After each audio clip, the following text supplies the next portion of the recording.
आप सबको मेरा प्रणाम।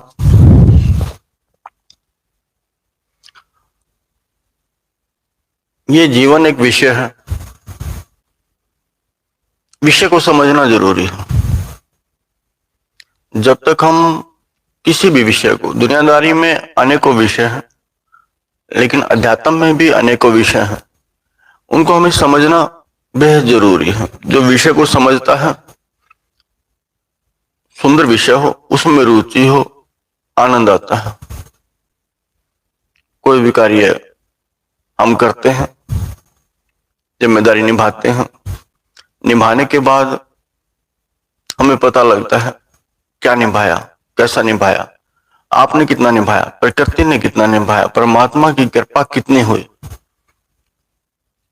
जब आप शुरू करते हैं तो आपको उतना विश्वास नहीं होता, लेकिन करने के बाद आपका विश्वास बढ़ता है। हम सबका विश्वास बढ़ता है। हमारे भीतर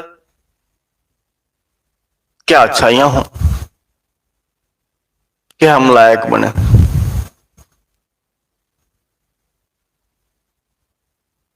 लायक बनना जरूरी है, समझ में आना जरूरी है। दुनियादारी की कहूं, समझने वाली बात कहूं, तो परमात्मा भी उन्हीं को खोजता है जो उसके मतलब के होते हैं। जब हम उसकी परीक्षा में उत्तीर्ण होते, पास होते हैं, तभी वो हमें किसी न किसी काम में लगाता है, तभी वो हमें अपनी शरण में लेता है। उसकी शरण में जाना जरूरी है।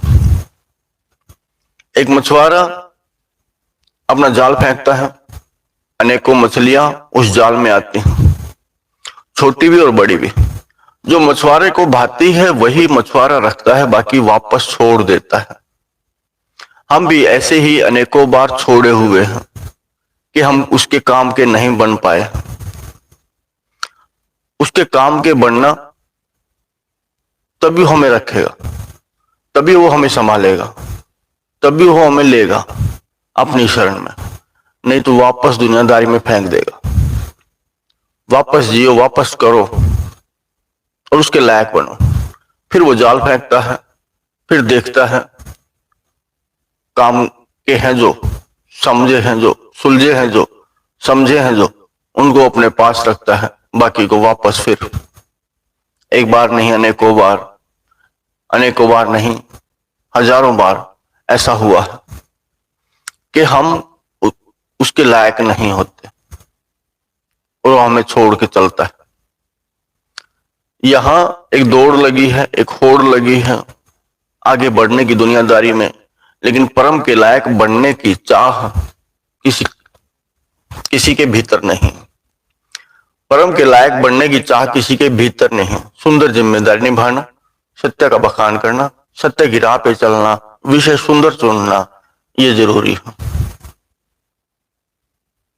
दुनियादारी अपनी तरफ खींचती है, प्रकृति इंतजार में रहती है कब मेरी तरफ आए। हमारी दृष्टि होती ही नहीं उस तरफ। हम अक्सर अपने काम धंधे, अपने घर परिवार के लालन पालन पोषण में ही लगे रहते हैं। वो ही हमसे पूरा नहीं होता। जबकि जबकि 1% हम करते हैं, 99% प्रकृति और परमात्मा करते हैं। हम क्या कर सकते हैं? 1% ही हम अपना समय, भाव, लगन लगा सकते हैं, चाहत रख सकते हैं, जबकि परमात्मा बहुत कुछ देता है।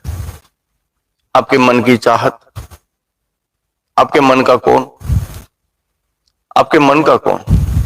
कई बार ये मन, बुद्धि सुझाती है ये अच्छा है, मन उसी को मान लेते ये अच्छा है, लेकिन मन हो आत्मा के नजदीक, मन आत्मा की सुने, तब मजे की बात है। आप सुंदर हैं, अच्छे हैं, विश्वस्त हैं, सही राह पे चलने वाले हैं, सही राह को देखने वाले हैं, लेकिन मन उस तरफ नहीं बढ़ता। दुनियादारी में लुभावने सपने बहुत हैं। दुनियादारी में लुभावने सपने बहुत हैं, लेकिन प्रकृति के पास लुभावने नहीं हैं। सत्य को पकड़ने वाले, सत्य को खोजने वाले, सत्य को चाहने वाले, सत्य की राह पे चलने वाले बहुत कम होते हैं। वो सत्य की राह कहाँ है? संतों ने अनेकों बखान किए हैं, कथाएं, ग्रंथ लिखे हैं। बड़े बड़े ऋषि, साधु, संत, महात्मा ने बहुत सारे अपने अपने सत्य का बखान किया है। लेकिन हम है कि उनकी बातों को सुनते हैं लेकिन गुनते नहीं। गुनना जरूरी है, लेकिन बाहर का, मैं खाने का, दुनियादारी में भटकने का कोई भी आपको मिले और अपनी राह पे लेके चले, आप जल्दी, हम सब जल्दी उसके पीछे पीछे हो लेते हैं। लेकिन वो सत्य जिससे मिलेगा, बाहर की दुनिया जिससे हमें कुछ नहीं मिलना, जिससे हमें कुछ नहीं मिलना, हम उसके पीछे होते हैं। जो सत्य की राह है उसको सोचते हमें कुछ नहीं मिलना, क्योंकि वहां से खाली हाथ आए थे और खाली हाथ जाना है। लेकिन लोग तो बहुत कुछ इकट्ठा करते हैं कि कुछ लेके जाएं, कुछ चल पड़े हमारे संग। ना किसी की इज्जत, ना आदर, ना मान, ना सम्मान, न श्रद्धा, न भाव, किसी के प्रति भी नहीं। लेकिन जो श्रद्धा और भाव वो देते हैं, एक चना डाल दिया और पूरी रास में हिस्सा डाल दिया, ऐसा ही करते हैं। थोड़ा श्रद्धा भाव और कहते हैं मैंने बहुत किया है, मैंने बहुत दान पुण्य किया है, मैंने बहुत अच्छाई की है, मैंने बहुत बड़ाई की है। लेकिन दूसरों से छीन के हम बड़ाई, दूसरों से छीन के हम अक्सर दान करते हैं। चोर चोरी करे और फिर दान करे, कौन सा लाभ होगा? चोर चोरी करे और दान करे, कौन सा लाभ होगा? लेकिन कोई पुण्य की कमाई करे और फिर दान करे, फिर उसकी बढ़ोतरी होती है। नेक कमाई करे, अच्छी कमाई करे, सत्य की कमाई करे, बहुत अच्छी बात है। हम हमेशा अपनी चाहत को पूरा करना चाहते हैं, मंजिल मिल जाए ऐसी कोशिश और लगन करते हैं। हम सीखते हैं, समझते हैं, लेकिन हमारी तृप्ति नहीं होती। हम स्वयं को ठीक नहीं मानते। जब तक हम स्वयं को ठीक नहीं मानेंगे तब तक हम भटकते ही रहेंगे और स्वयं को नकारा समझेंगे। नकारा हम नहीं हैं, लेकिन दिशा सही है हमारी, ये समझना जरूरी है। दिशा कौन बताएगा? भीतर की आत्मा बताएगी दिशा कौन सी अच्छी है। लेकिन उस दिशा को समझने वाले, वहां तक छिलके उतारने वाले, वहां तक पहुंचाने वाला कोई सिद्ध सत्य, कोई तत्वदर्शी ही होगा, जो तत्व को समझता है, दिशाओं को समझता है, जिसको ज्ञान होगा दिशाओं का। हम एक ही जगह पे घूमते रहते हैं, इस दुनियादारी में भटकते रहते हैं, यहीं से यहाँ से वहां या वहां से यहाँ, तो क्या होगा? लेकिन इस तन से बाहर निकलने की कला, इस तन से बाहर निकलने की जो व्यवस्था है, उसको नहीं समझते। वो कौन समझाए? इस तन से बाहर निकले तो हम कुछ अच्छा भी देख पाए, अपने भीतर का भी देख पाए। हमेशा हम सामने ही देखते हैं, दूसरों को ही देखते हैं, दूसरों की अच्छाइयों और बुराइयों को ही देखते हैं। दूसरे की अच्छाई बुराई उसके पास है। अच्छा इंसान अच्छा कहलाएगा, बुरा इंसान बुरा कहलाएगा। अच्छा बिल भावना होता है, बुरा बिल भावना होता है, लेकिन हमें भेद ही नहीं लगता कौन छल करता है, कौन कपट करता है। यही समझना, अगर कोई कपट करता है तो किसके साथ करता है? एक गुरु अपने किसी कर्मों के कारण किसी कलंक का भागी हुआ, दुखों का भागी हुआ, लेकिन अपने भीतर से भी सबने उसको निकाल दिया। वो अच्छा नहीं, वो सही राह का नहीं, वो अच्छा गुरु नहीं। लेकिन गुरु तो भीतर बसता है, वो तो कर्म की सजा है। आत्मा की तो कोई सजा नहीं होती। आत्मा तो हमेशा शुद्ध रहती है, आत्मा तो हमेशा प्रकाशमान होती है, आत्मा तो हमेशा प्रकाश देती रहती है। लेकिन हम उस चीज को नहीं समझते, उस चीज तक, उस आत्मा तक हम नहीं पहुंच पाए। अगर आत्मा तक पहुंचते तो पता लगता कि आत्मा कभी गलत हो ही नहीं सकती, आत्मा कभी गलत हो ही नहीं सकती। लेकिन हम उसके कर्मों से ही अपना लेखा जोखा समझते हैं, ठीक और गलत का अनुमान लगाते हैं। उसके कर्मों से ही ठीक और गलत का अनुमान लगाते, लेकिन जिसने भजी आत्मा वो सही राह पे चला। लेकिन वो आत्मा कहाँ भजनी होती है, ये देखने की बात होती है। जब हम स्वयं की आत्मा को जान लेते हैं तब सामने वाले की आत्मा को भी पहचान लेंगे, जान लेंगे, समझ लेंगे। लेकिन इस शरीर के भीतर तक हम प्रवेश नहीं करते तो आत्मा को कहां से खोजेंगे, उस ज्ञान को, उस ध्यान को, उस एक अलग दुनियादारी से बिल्कुल अलग सब्जेक्ट है, अलग ही उसका विराम है। वहां तक हमें पहुंचना है तो किसी अच्छे संत, महात्मा, गुरु की शरण लेनी होगी जो हमें राह दिखाए। इसीलिए कहा गया गुरु भगवान होता है, इसीलिए कहा गया गुरु भगवान होता है, जो मार्गदर्शन कर दे, जो दिखा दे सत्य को, दिखा दे परम को।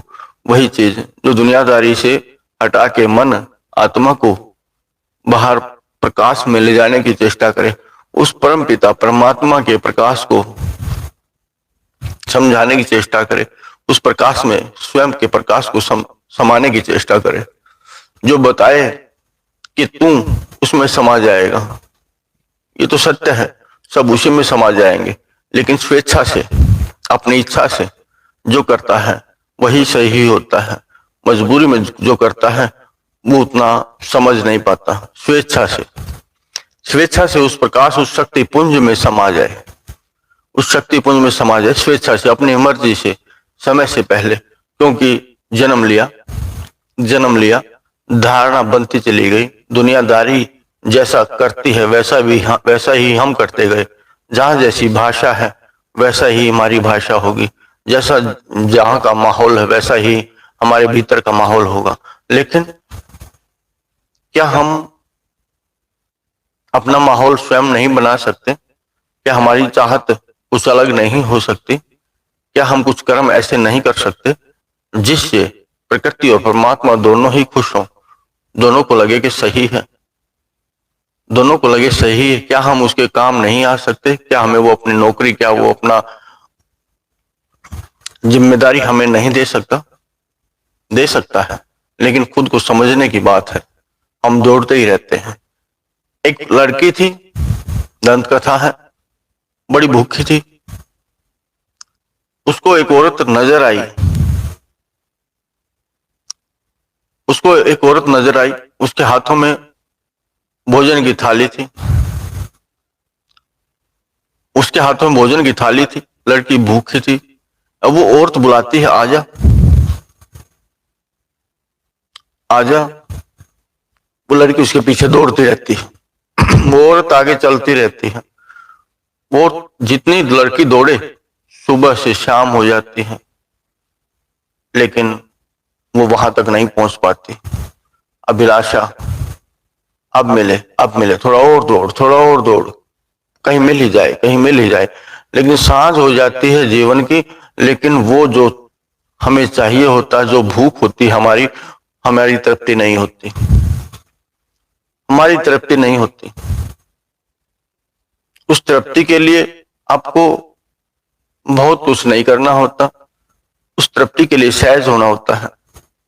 सहज होने के बाद ही आप वो तृप्ति का अनुभव कर सकते हैं, जो जिस तृप्ति से सब कुछ आपके पास आता है। हम दुनियादारी के छोटे स्वादों के चक्कर में फिरते रहते हैं, लेकिन बड़े स्वाद को खो देते हैं। उसका समय निकल ही जाता है। अंत समय जब हम लाचार होते हैं तब हम देखते हैं अब क्या करें, अब क्या होगा, जब कुछ होने वाला ही नहीं होता। ना हमारी हिम्मत होती, ना लगन होती, ना हमें अच्छा लगता। लेकिन अच्छा लगने के लिए ठीक समय पे शुरुआत करें तो अच्छी बात है। ठीक समय पे बीज बोएं तो ठीक समय पे वो पेड़ बने, उसमें कुछ लाभ हमें भी मिले, भले थोड़ा मिले लेकिन औरों को अधिक मिले। लेकिन जब आगे जो समय आएगा उसका लाभ पूरा आप ले लेंगे। अगर आज बीज नहीं बोया तो कल को पेड़ भी नहीं बनेगा। बीज बोना जरूरी है।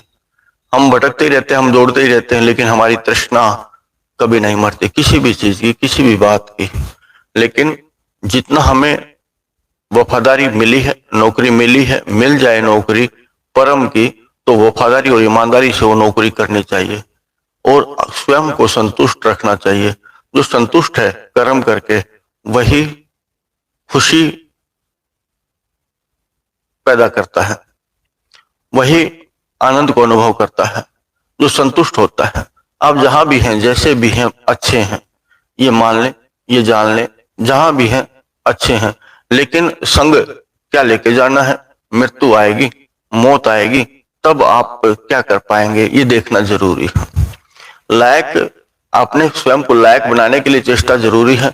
लायक किस प्रकार हम बने, लायक हम किस प्रकार बने, क्या हमें छोड़ना है, क्या हमें पकड़ना है, सब कुछ हमें प्रकृति समझाती है। आत्मा को सब कुछ पता है, और लेकिन वहां तक पहुंचने की दौड़ नहीं होती। सारा जीवन उस भूखी लड़की की तरह अतृप्ति दुखी करती है और हमें दौड़ाती रहती है। असल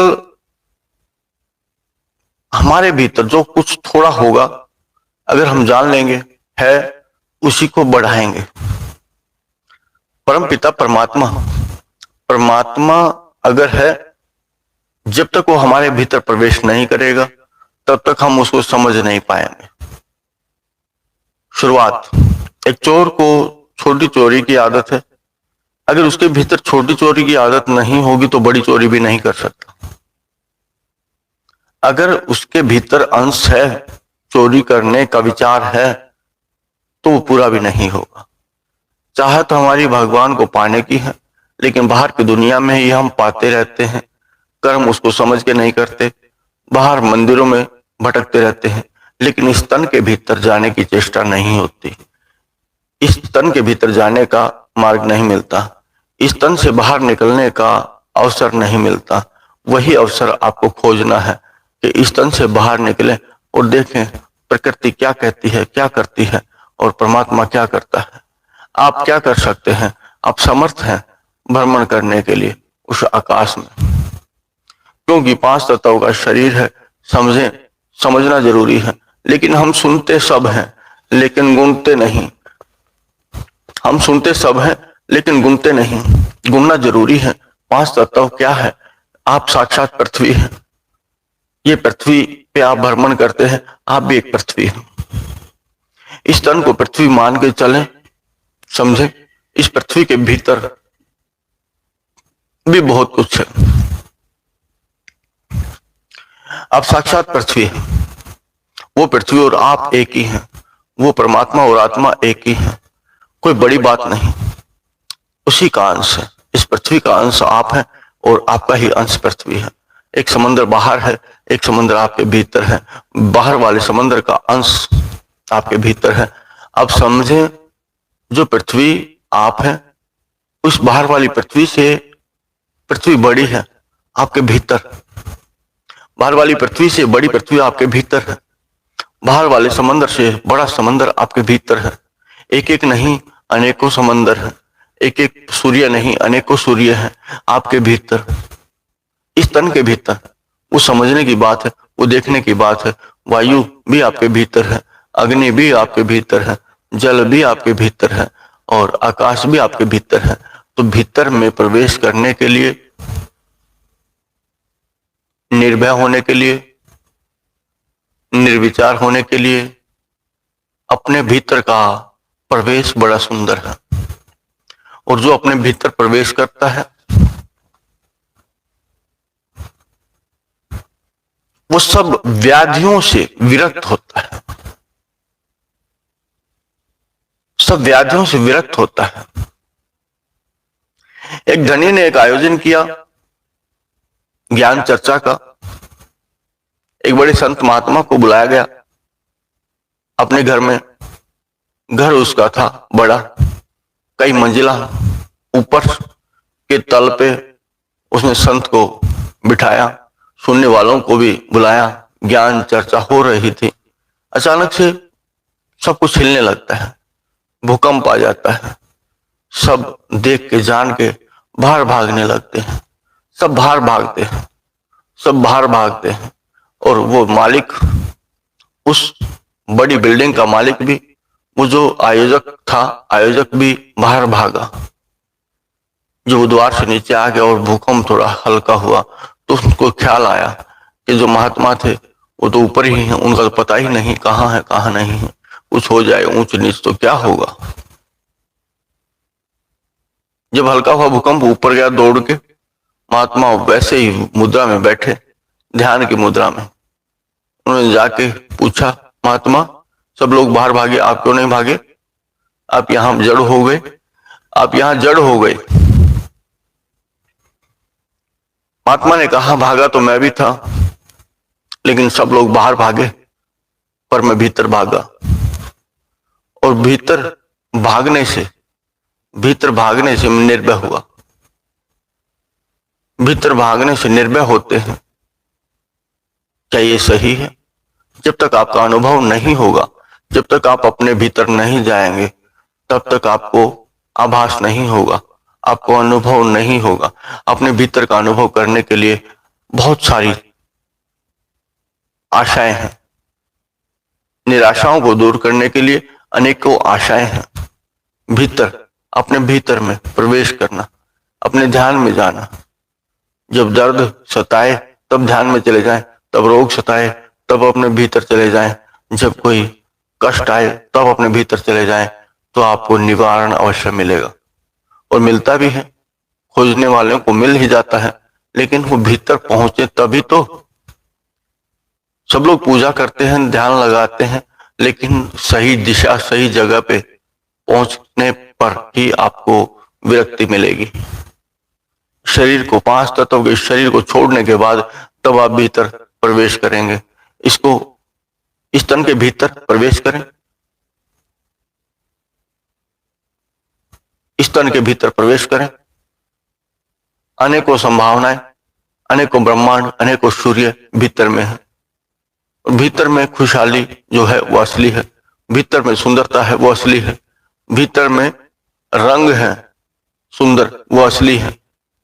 बाहर के रंग नकली हैं, एक न एक दिन मिथ्या मिट जाएंगे, लेकिन भीतर के कभी मिटते ही नहीं। आपको रास अगर आए तो अपने भीतर में प्रवेश करने की चेष्टा अवश्य करें। भीतर का मार्ग है वो सहज होने पर ही मिलेगा, शांत होने पर ही मिलेगा। भीतर का मार्ग मिल जाए फिर लगन लगाइए, फिर निरंतरता रखिए।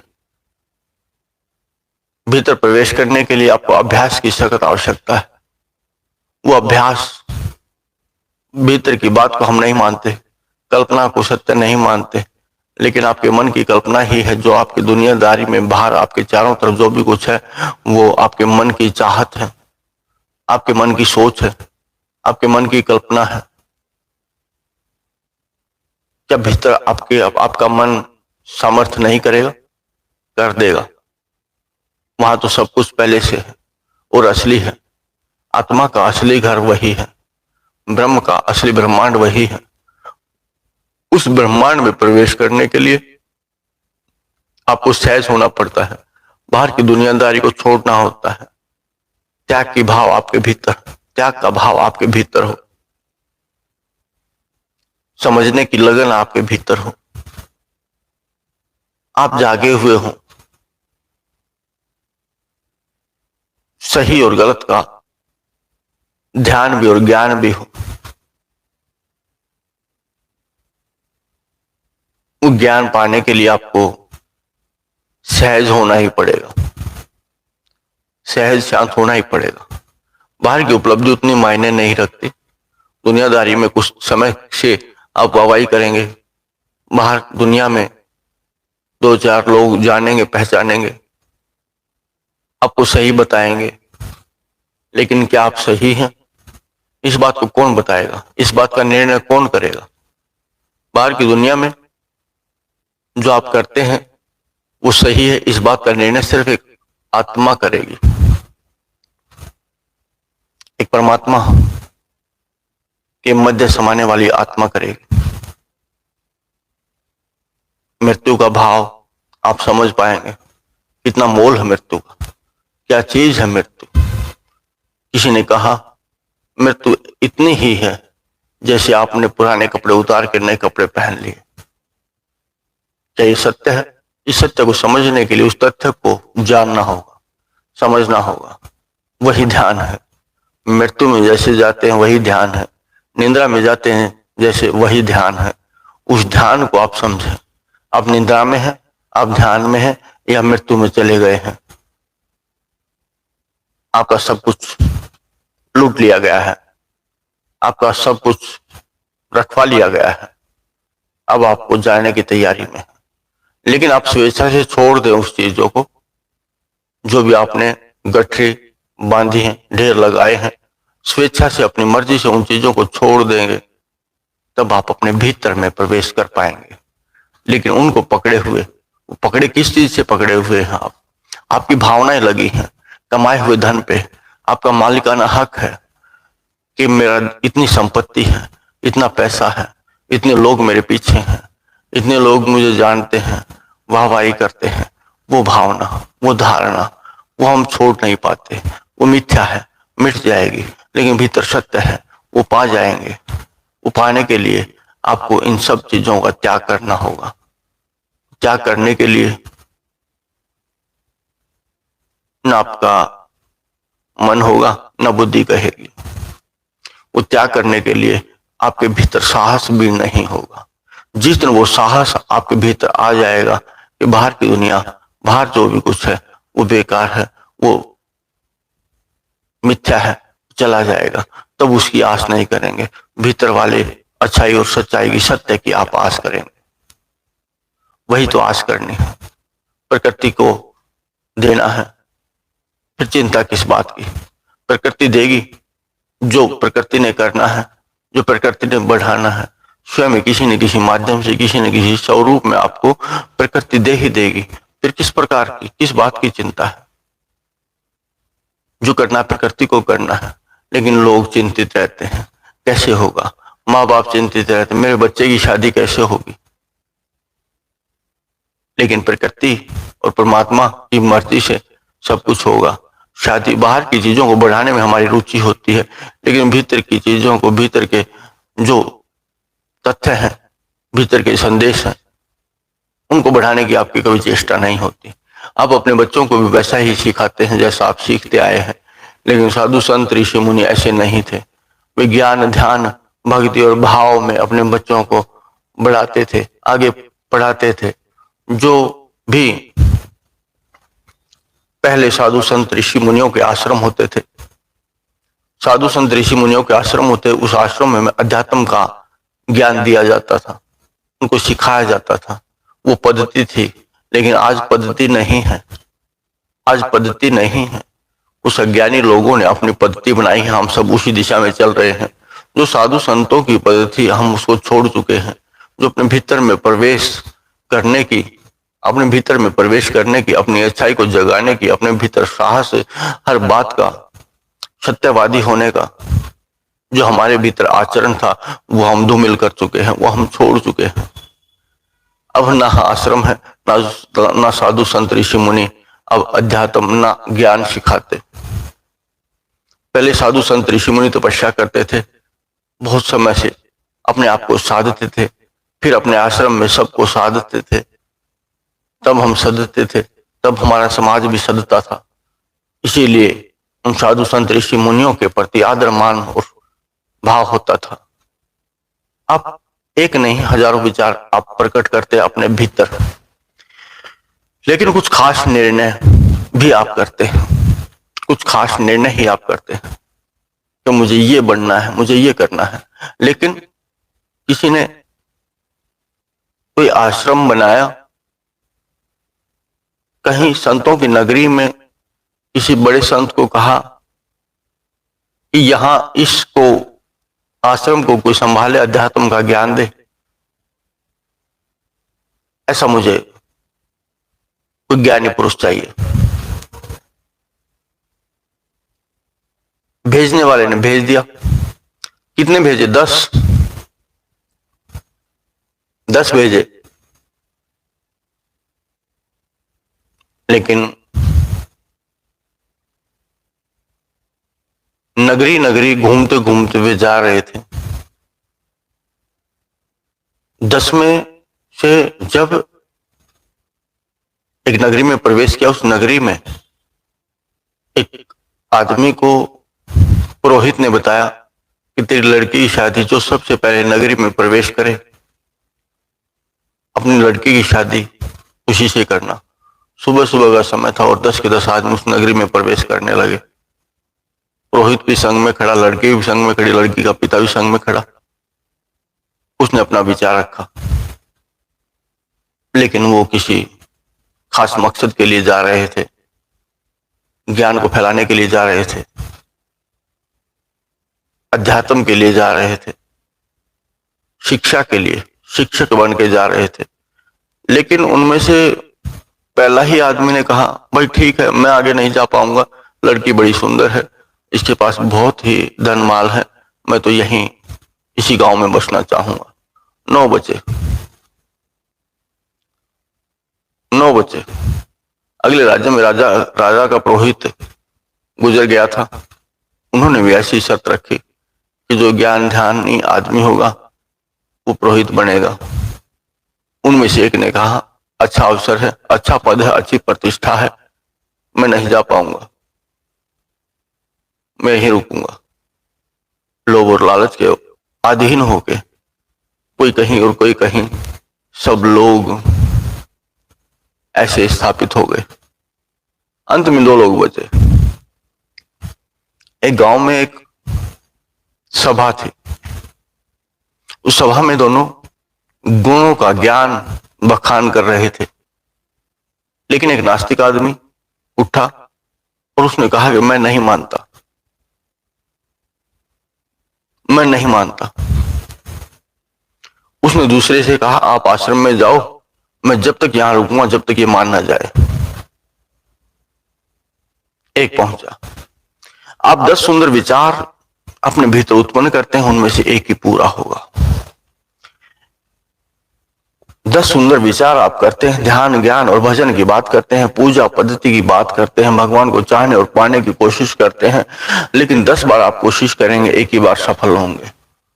क्या आपके भीतर 10 बार कोशिश करने की हिम्मत है? 10 बार कोशिश करने की हिम्मत आपके भीतर, लगन है आपके भीतर? अगर है तो ही आगे बढ़े। एक विचार तो कहीं भी रह जाएगा, किसी लोभ क्रोध में बह जाएगा।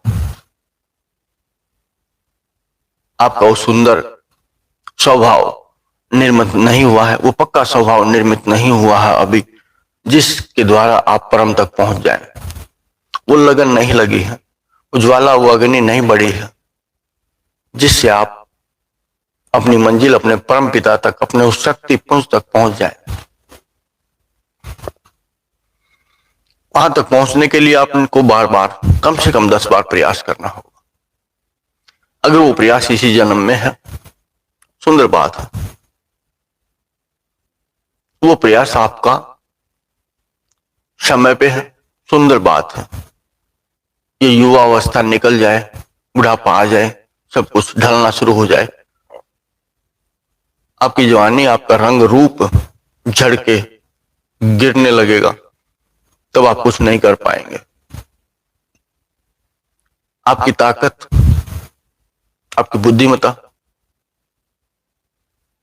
आपका होश खत्म हो जाए, फिर आप कुछ नहीं कर पाएंगे। होश में रहते रहते, जोश में रहते रहते आप सब कुछ कर पाएंगे।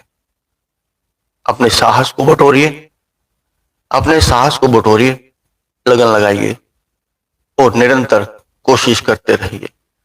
नहीं पता कब आपकी कोशिश सफल हो जाए। जितने सदे हुए आप हैं, उससे आगे सदने की चेष्टा करें। जितना ज्ञान आपके भीतर है, आपके स्वभाव में निर्मित है, आपके बोलने से कुछ नहीं होता, आपके चरित्र में, आपके स्वभाव में वो ज्ञान, वो ध्यान, वो अध्यात्म दिखता है। आपकी दृष्टि में, आपकी इंद्रियों में, एक इंद्रियां ललायित रहती हैं, आपकी दृष्टि ललायित रहती, कुछ खोजती है, तो आप सधे हुए नहीं हैं। सधे हुए की दृष्टि गलत दिशा में जाती ही नहीं, सही दिशा में जाती है। सधे हुए की दृष्टि, न सोच, न विचारधारा, न बुद्धि में कोई विचार आएगा। श्री रामचंद्र जी सीता माता की आंखों में दृष्टि मिल जाती है, बातें करते हैं, मन ही मन से बातें करते हैं। सांझ हुई, चंद्रमा को देखते हैं। लक्ष्मण कहता है, भैया आज क्या बात है, आपको वैराग्य हुआ है, आपको हुआ क्या है? तब कहते हैं, लक्ष्मण पता नहीं, ऐसा कभी नहीं हुआ। किसी स्त्री को देखने के बाद मन डोले, किसी स्त्री को देखने के बाद मन डोले, लेकिन आज डोल गया है, आज डोल गया है। लेकिन हमारा मन तो हर रोज डोलता है। किसी संपत्ति को देख के, किसी स्त्री को देख के, किसी सुंदरता को देख के हमारा मन तो रोज डोलता है। किसी अच्छे शरीर को देख के रोज मन डोलता है। तो रोज मन ना डोले, आप ऐसी चेष्टा, आप ऐसी लगन लगा सकते हैं। आपका मन ना डोले, आप स्थायी रहें। तो ऐसी कोशिश, ऐसी लगन, ऐसी कामना आपको करनी चाहिए। आप लोग भी हैं जितने हैं, सब किसी कहानियों पे विश्वास करते हैं, लेकिन अपने भीतर कुछ निर्मित नहीं करना चाहते, अपने भीतर कुछ परिवर्तन नहीं करना चाहते। जब तक आप परिवर्तन करने की कोशिश नहीं करेंगे, जब तक आप अपने भीतर कुछ निर्मित करने की चेष्टा नहीं करेंगे, तो आप बदल भी नहीं पाएंगे। अपने चरित्र में, अपने स्वभाव में, अपनी वाणी में, अपनी इंद्रियों को सही दिशा नहीं दे पाएंगे। तब तक आप गुरु की खोज व्यर्थ है। जब तक आप अपने भीतर के गुरु स्वयं नहीं बनेंगे, तब तक आपको गुरु की न कदर होगी, न आपको गुरु मिल पाएगा सच्चा। जिस दिन आप अपने भीतर के, अपने इंद्रियों के, अपनी सोच विचारधारा को नियंत्रित करना शुरू कर देंगे, तब आपको गुरु की तलाश भी करनी चाहिए, और गुरु मिल भी जाएगा, और गुरु आपके काम का भी होगा। जब तक आप अपने इंद्रियों को वश में नहीं कर सकते, अपने मन को ठीक जगह नहीं लगा सकते, जब तक आप स्वयं के गुरु स्वयं को नहीं समझा सकते, जब तक आप स्वयं को नहीं समझा सकते, तब तक आप किसी की बात को समझने के लायक भी नहीं। किसी कहानियां, बातें सुनना, लेकिन अपने भीतर निर्माण करना, सभी अलग अलग बातें। तो अपने भीतर का निर्माण कीजिए, सुंदर निर्माण कीजिए, अपने चरित्र का सुंदर निर्माण कीजिए, अपने स्वभाव का सुंदर निर्माण कीजिए। अपनी राह को भी आप स्वयं ही बनाएंगे, अपने परम को भी आप स्वयं ही बनाएंगे, अपने गुरु को भी आप स्वयं ही बनाएंगे, और स्वयं को भी आप स्वयं ही बनाएंगे। अब निर्माता है, अब निर्माता है, लेकिन सबसे पहले स्वयं को सुंदर बनाए, फिर अपने भगवान को उससे भी सुंदर बनाए। जब जो आदमी जितना सुंदर होगा, जितने अच्छे हृदय का होगा, जितने अच्छे मन का हो, उतनी ही सुंदर मूर्त बनाएगा। मूर्त उसकी सुंदरता से कम सुंदर होगी, मूर्त उसकी सुंदरता से कम सुंदर होगी। कवि से कभी उसकी कविता सुंदर नहीं हो सकती, एक भगत से उसका भगवान कभी सुंदर नहीं हो सकता, क्योंकि उस भगत ने ही अपने भगवान को बनाया है, उसी ने उसका बखान किया है, उसके भीतर अथाह धाराएं हैं। लेकिन कुछ ही धाराओं का इस्तेमाल करके उसने अपने भगवान की कीर्ति को गाया है, कहा है, लेकिन उन धाराओं की और भी अधिक धाराएं उसके भीतर प्रवाह करती हैं। इसीलिए जो भगत है, उसके बिना भगवान नहीं, और भगवान के बिना भगत भी नहीं बन पाएगा। तो अपने निर्माण के लिए चेष्टा करें, अपने निर्माण को गति दें।